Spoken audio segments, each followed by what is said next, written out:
In June 2013, Liz and I traveled to the Galapagos Islands. These islands are located in the Pacific Ocean. They are 600 miles west of Ecuador, who also owns them. Ecuador, of course, is part of South America, and despite being on the west coast of South America, it is pretty much directly south of Pennsylvania. This archipelago consists of 21 islands and over 100 rock formations that stick out of the ocean at various places. Basically, each island and rock formation is the top of an underwater volcano. Several ocean currents converge at these islands, including cold water currents from Antarctica.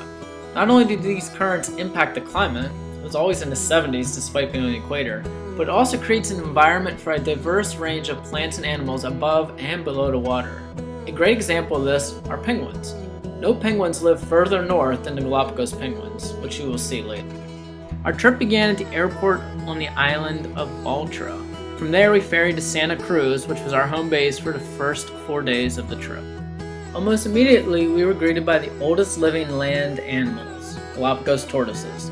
We walked around this protected wild area seeing 10 different tortoises. Our taxi driver doubled as our guide.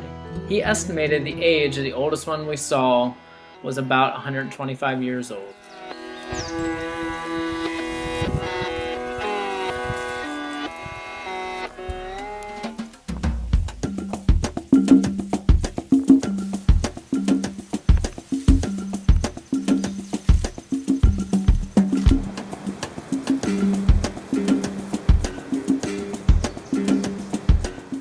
After watching them munch on grass and guava, we took about a 30-minute hike through underground lava tubes that were nearby.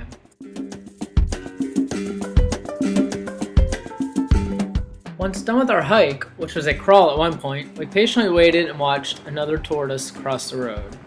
Then we headed to our hotel in Puerto Ayora, which was the largest town in the archipelago. We saw our first of a countless number of cellulite foot crabs. We toured the town, and we saw our first sea lion, which we'd soon discover were everywhere. For day 2, we took an hour-long boat ride to Floriana Island to scuba dive.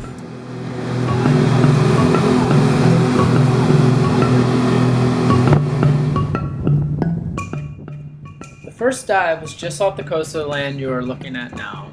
Within minutes, not only did we see all sorts of things that we'd never seen before, but we saw them seriously up close and personal. For example, this white-tipped reef shark.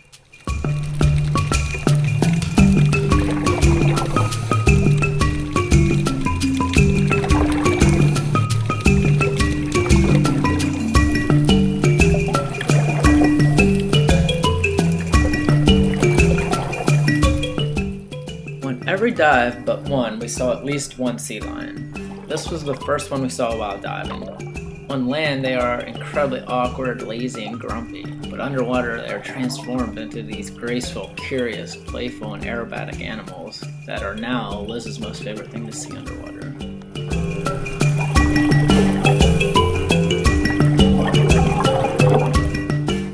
These are yellow-tailed surgeonfish. Earlier I mentioned the convergence of ocean currents here. There are two downsides to this. First, the water was quite cold, and that was even after putting on a thicker than normal full-length wetsuit. It was so cold, Liz actually wore a diving hood after the first day of freezing. The second bad thing was the visibility wasn't that great with lots of sediment in the water. However, the sediment and mix of cold and warm water were also a good thing. There were many different aquatic animals at the outer limits of their range because it's such a great area to feed for large and small fish. There were just so many more large animals than we were accustomed to ever seeing, which was simply astounding.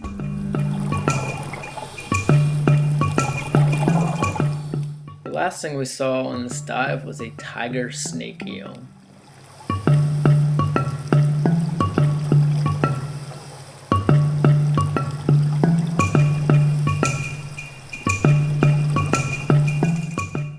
Our second dive was nearby at Champion Rock. Here we could really see the paradox of this place. The land is very dry and desert-like despite being surrounded by water. Literally a place where the desert and ocean meet. There were sea lions lying all over the place. There was also birds everywhere, like these blue-footed boobies. There's also frigate birds and Nazca boobies.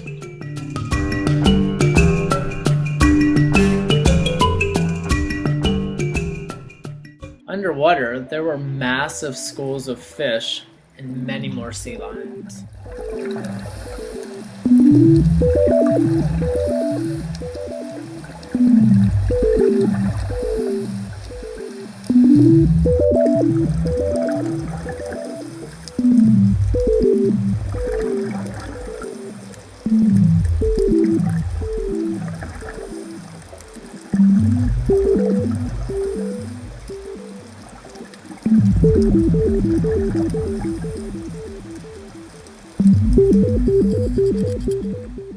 This is a jeweled moray eel, and in this next clip, look for the well-camouflaged scorpion fish that our guide is pointing to.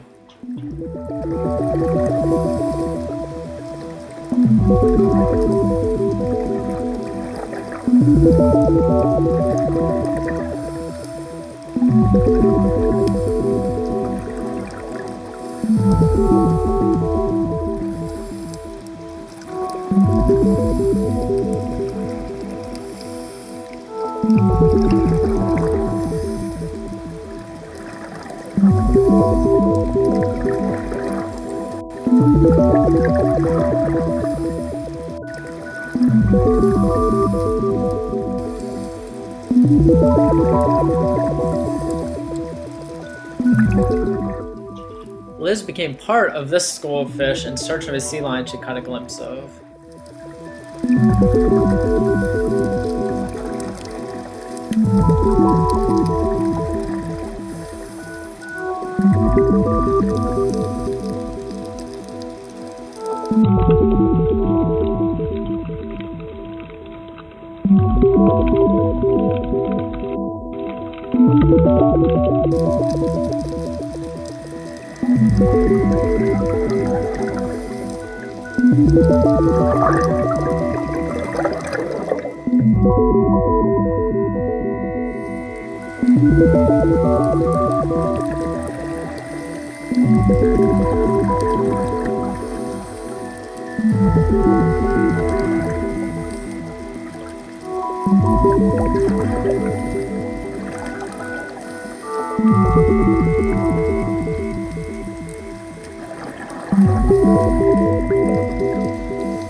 As we swam on, we saw this highly territorial damselfish that wanted no part of the sea urchin, a sea turtle, and then suddenly we were surrounded by sea lions again.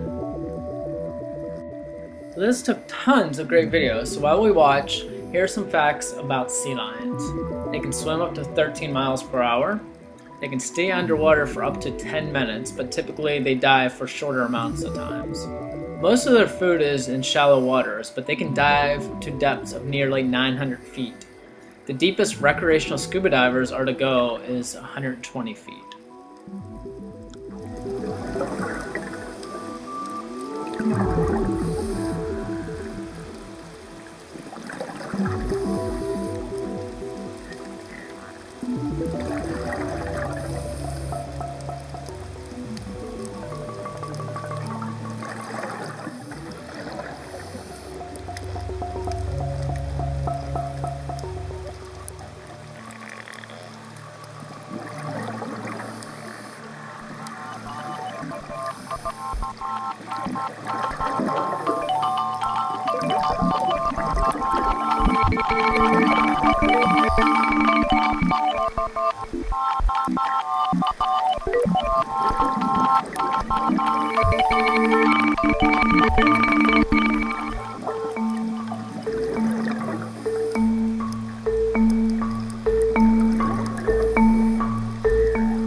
We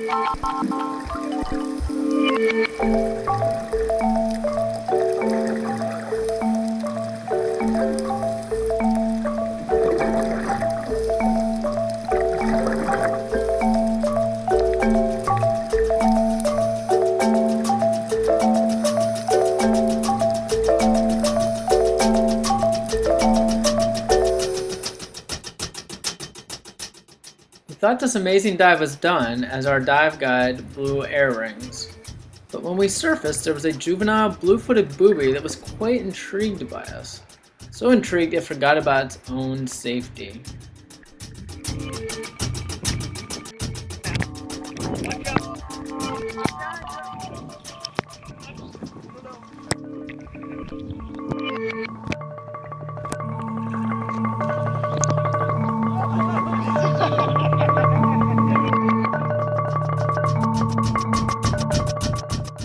Day 3, we headed to Gordon Rocks, which are 3 rocks sticking out of the ocean.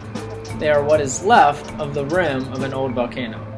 Lounging about and possibly on the side of these rocks were sea lions, Nazca boobies and blue-footed boobies, and marine iguanas.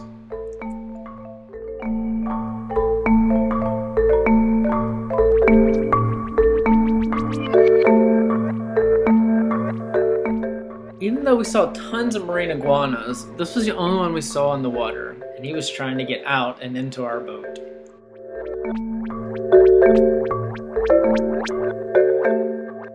We did 2 dives at this site. As you can see, the surface was pretty rough, but under the water there were also strong currents, and not just from side to side, but up and down, which made it a challenging place to dive. One of the big draws to diving at this site is the chance to see schools of hammerhead sharks. That's right, schools of hammerhead sharks. So that's what we're hoping for as we go down. These grumpy looking fish were trevally.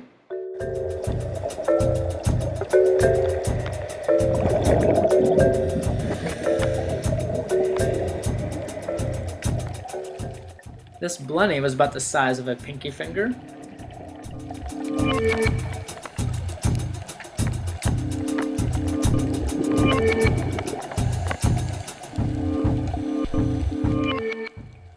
We saw several white-tipped reef sharks here, and one large moray eel.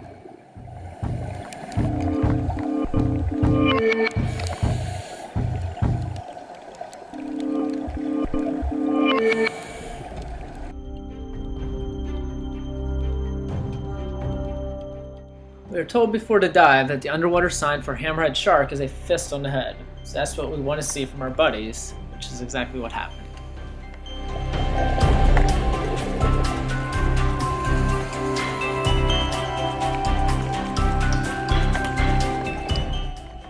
Not only did we see hammerheads, but there were also several eagle rays swimming below us. Eagle rays get their name due to their beak-like face. They were probably about 4 or 5 feet in width from fin to fin.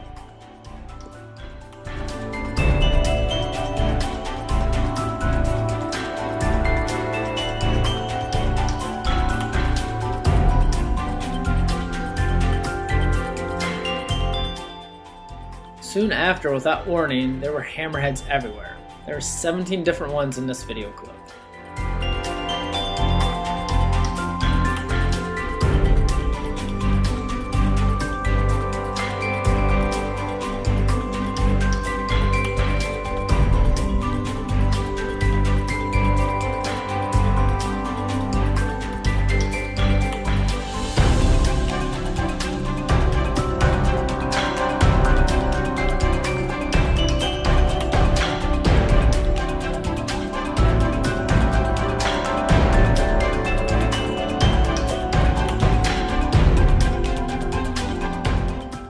The last hammerhead I saw was swimming directly at Liz from behind. She never saw it, which I realized and freaked me out. As you can see, I'm wondering what in the world could be swimming up behind me. As we began our descent, we happened upon this cave with a pufferfish and giant marble ray.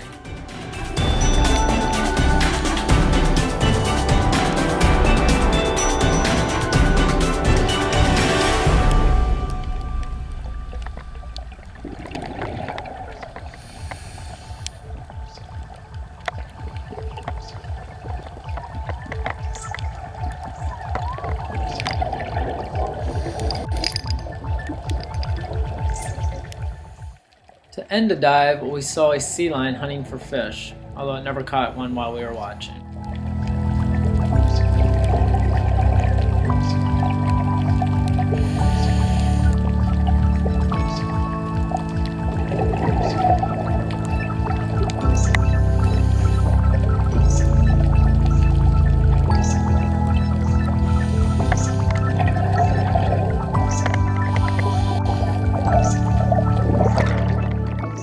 Our guide stayed under the surface at the end of one dive watching and videoing nature's circus act from below while I videoed it from above.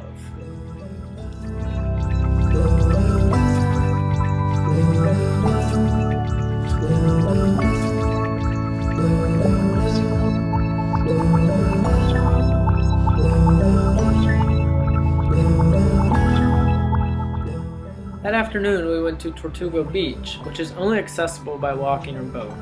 Here we saw the world's only cactus tree, saw many different lizards, and several types of birds that we hadn't seen yet.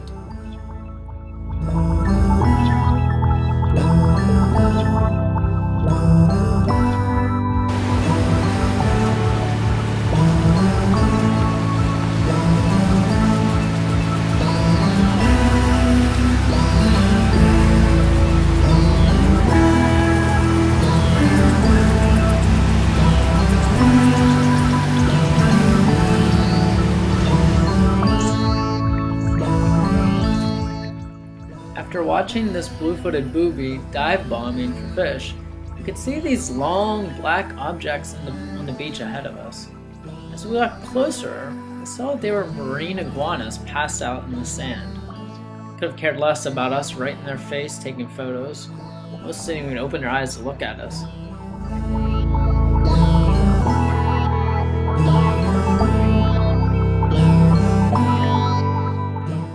Despite what you see here, marine iguanas are the only iguanas that go swimming in the ocean for food. They eat sea algae that grows on rocks. They have a unique system that filters the accumulated salt out of their bodies, and they snort it out their nose. Watch closely in the upper center part of this video to see this.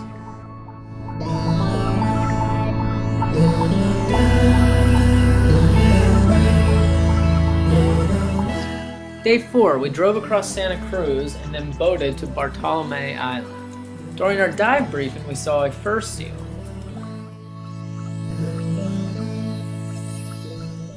While diving, we saw a conch, 3 seahorses, and a large marble ray, amongst other things.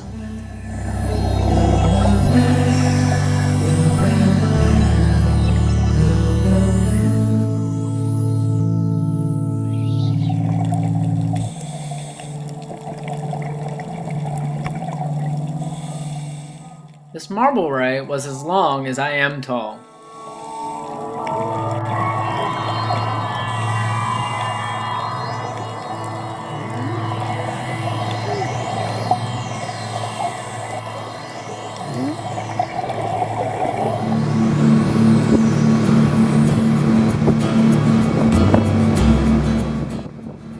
We boated to Pinnacle Rock, which is supposedly the most photographed spot in the Galapagos.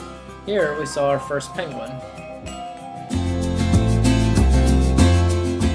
Next we boated to the nearby Cousins Rock for our last dive of the trip.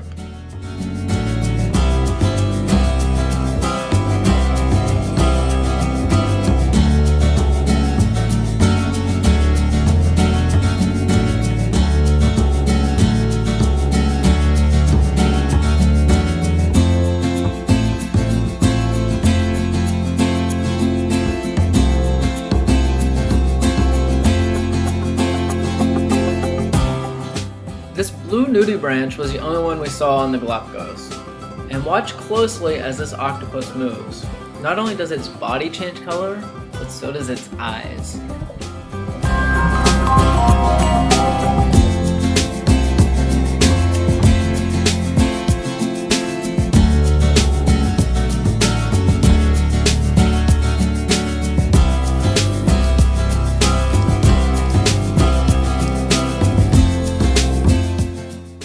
After this white tip swam at Liz, our dive guide turned to look at us.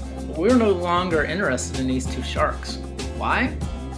Because we were hypnotized by the last sea lion that we would see while scuba diving.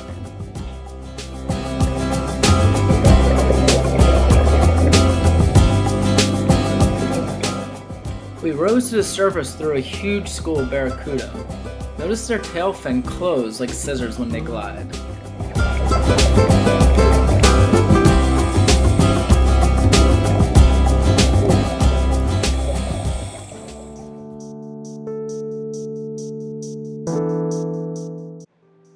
On the boat ride home, we saw a large pod of dolphins, and I was lucky enough to capture this one as it launched out of the water.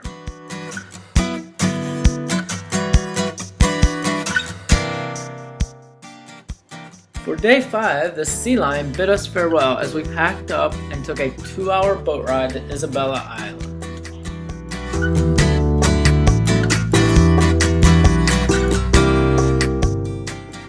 Isabella consists of 5 different active volcanoes and is about 62 miles long. Despite being the largest of the Galapagos Islands, there's only one town on Isabella. Tortuga is where we spent the next 3 days.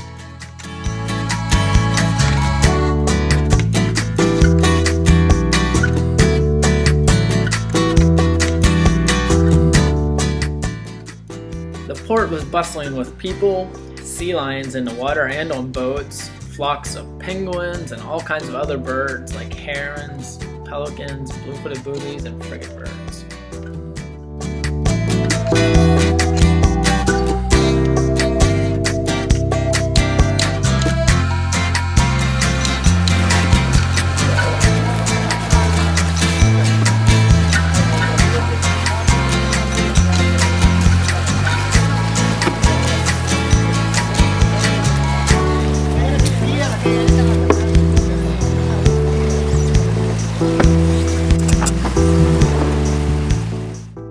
Remember how I said earlier that sea lions are incredibly awkward, lazy, and grumpy on land? Well, here's the proof.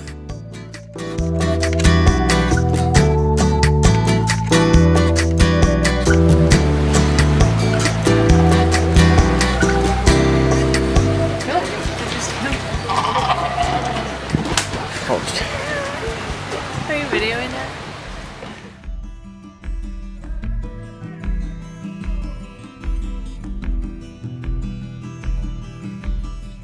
After watching these comical sea lions, we took a short boat ride to a small island just off the coast of the port called Tintorelos.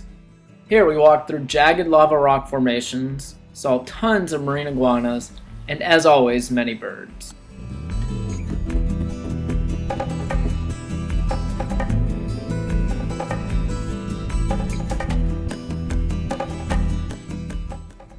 That thing sticking out of the water is a shark fin. In this narrow shallow inlet, there were approximately 30 white-tipped sharks. Supposedly they come in here to rest in the warm waters before going back out in the ocean to feed. It was pretty amazing.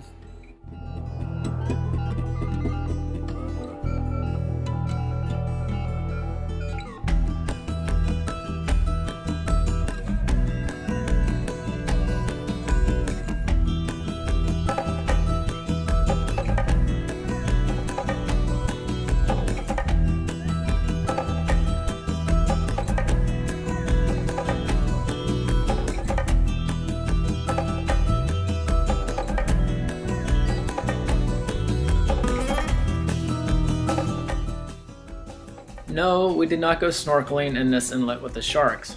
However, nearby we did go snorkeling. And the highlight was once again another sea lion that we played peekaboo with above and below the water.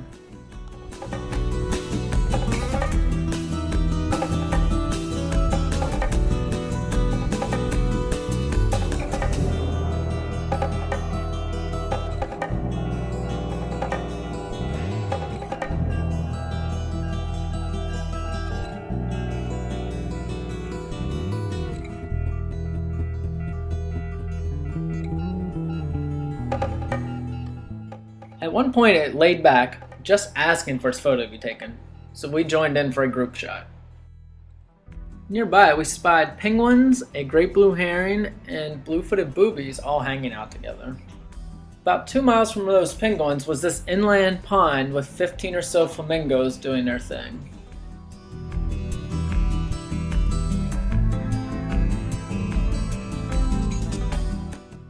This was the view from just outside our hotel, and a walk down the beach showed us several birds we had yet seen.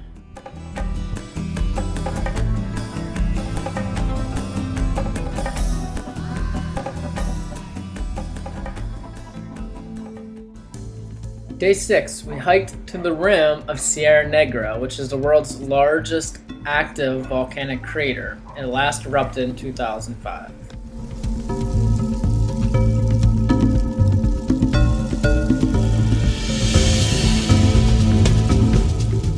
From there, we continued to Volcan Chico, which, despite having a different name, is really a series of fissures on the outside of Sierra Negra's crater. The last volcanic flow here was in 1979. The climate is also much drier on this side of Sierra Negra. The combination of those two things meant the vegetation was sparse, very sparse, even less than we had been seeing. It really felt like we were on a different planet.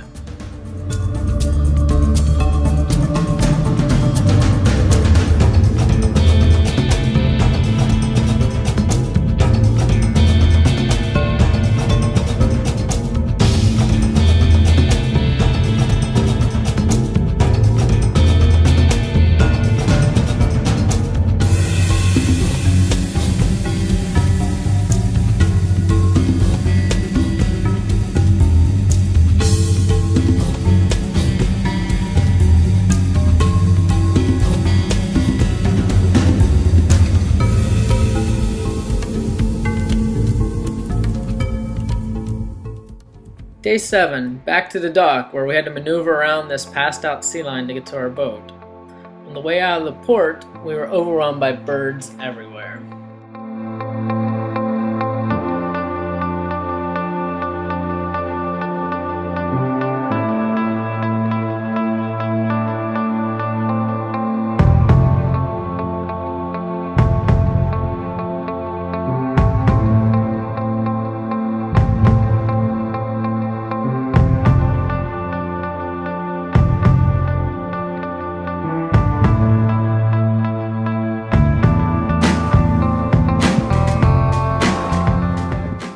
First stop is Union Rock, which was covered in Nazca boobies and a few sea lions.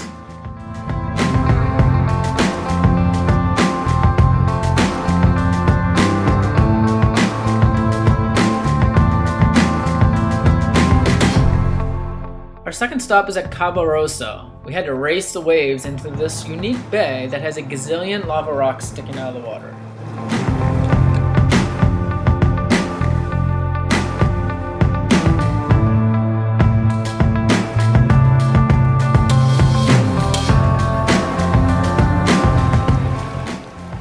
As we boated deeper into the bay, many of these rocks actually connected, forming a natural bridge or arch. The water was crystal clear with schools of tropical fish, and we even saw 2 sea turtles in this area. This place was so surreal, and Liz and I both agreed it was the highlight of our trip above water. But it isn't over yet. After taking the boat as far as possible, we walked into the middle of a blue-footed booby colony. It just so happened to be mating season, so the boys were hooping, hollering, whistling, and most importantly, showing off their blue feet, trying to impress the ladies. It was a bizarre scene.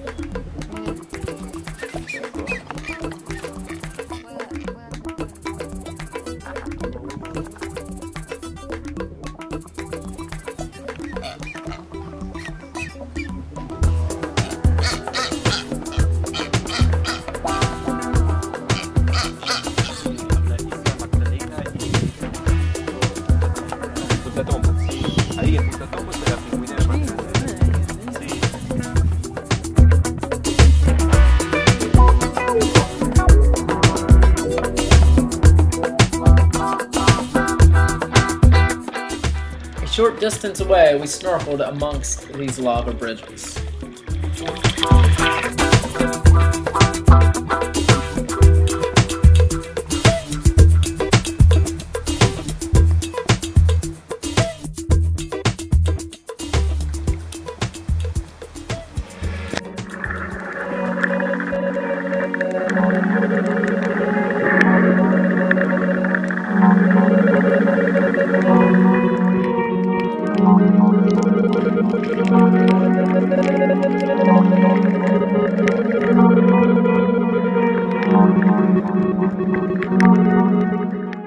As we started back to Portobello, we witnessed the truly amazing sight of a flock of blue-footed boobies diving into the sea.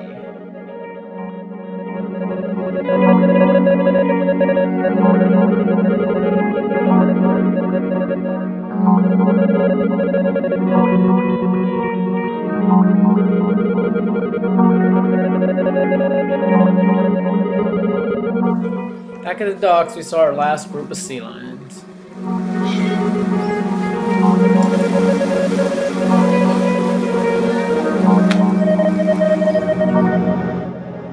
The next morning was a 3-hour journey to the airport, which was 3 islands away.